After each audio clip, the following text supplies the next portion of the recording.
আসসালামু আলাইকুম, সবাই কেমন আছেন? আশা করি সবাই ভালো আছেন। আলহামদুলিল্লাহ, আমরা সবাই ভালো আছি। আজকে রান্না করব কচুরমুখী দিয়ে, রুই মাছ দিয়ে। তো আমি মাছগুলো ধুয়ে পরিষ্কার করে নিলাম, সাথে কচুরমুখীগুলো ধুয়ে নিলাম। এই তো এখন সম্পূর্ণ রান্না করে নেব। এই তো আমি মাছগুলো সম্পূর্ণ ভেজে নিতেছি। ভাজার পরে একদম মশলার উপরে কষিয়ে রান্না করব।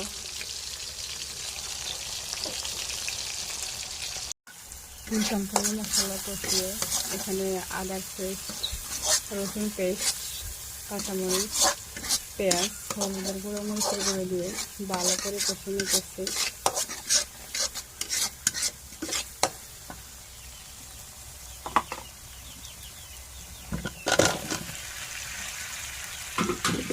তারপরে এখানে কচুরমুখিগুলো দিয়ে দিলাম,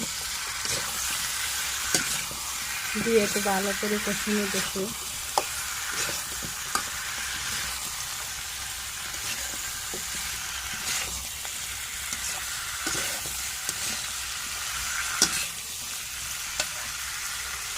কষানো হলে কিছুক্ষণ তারপর আমি সামান্য পানি দিয়ে ঢাকনা দিয়ে রাখবো। তো আমি কিছুক্ষণ কচুরমুখিগুলো মশলার উপর কষিয়ে পরিমাপ মতো পানি দিয়ে দিলাম। পানি দেওয়ার পরে কিছুক্ষণ রান্না করার পর আমি মাছগুলো দিয়ে দিলাম। তো এই তো আমি কিছুক্ষণ রান্না করে তারপরে উঠিয়ে নেব। মাটির চুলার রান্না এমনিতে অনেক স্বাদ হয়।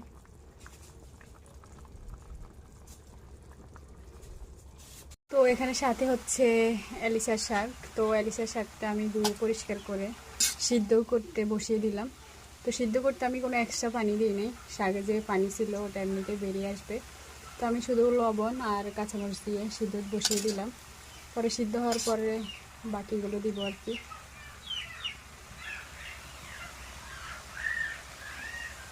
আমি এখানে শাকের জন্য পেঁয়াজ আর শুকনো মরিচের একটু ফোড়ন করে নিতেছি। একটু হালকা ব্রাউন কালার করে আসলে আমি শাকগুলো দিয়ে দিব।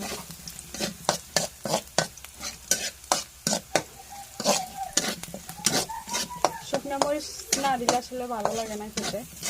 শাকের জন্য শুকনো মরিচ, তারপরে রসুনের ফোড়ন।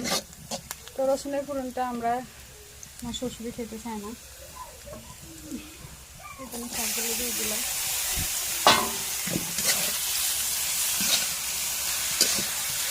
শাকগুলো কিছুক্ষণ তেলের উপরে নেড়ে নিলাম। যদি এক্সট্রা কোনো পানি থাকে সেটা শুকিয়ে যাবে